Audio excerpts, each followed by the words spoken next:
Let's take a look at Beaver Builder AI's built-in chat sidebar. This way of working gives us a sidebar right inside of our page builder interface where we can interact with AI agents. You'll see here under settings that we have the opportunity to enter an API key for Anthropic, which is Claude, OpenAI, which is ChatGPT, as well as OpenRouter.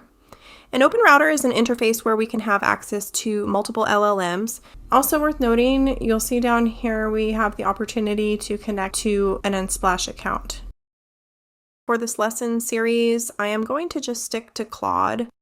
All right, first we need to set up API usage, which is different from a standard monthly subscription. For API usage, we're going to buy a certain amount of tokens. Now, once we've purchased the tokens, we can generate an API key and go ahead and paste it into the API key field here in Beaver Builder AI, and we're ready to go.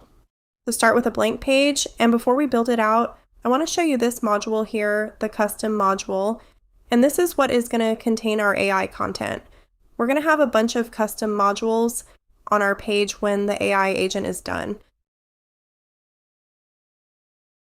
This little chat bubble here opens up our AI chat sidebar. Next to the chat box link, we also have a link that will pull up a menu to select the page's design system and another link to add a reference image to the chat.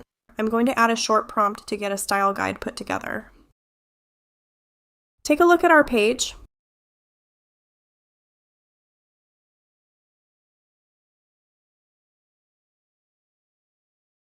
You can see here the controls for our custom modules, which are the containers for the different sections of our page.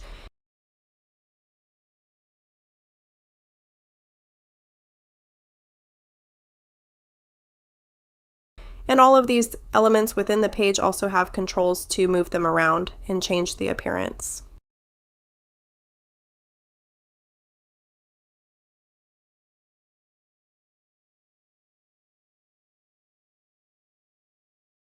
Since we asked the agent to create a design system, let's go ahead and see what that looks like as far as the design tokens and design brief.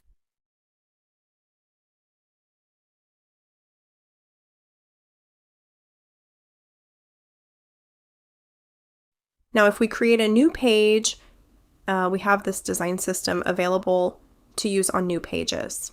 So there's an introduction to the built-in chat sidebar.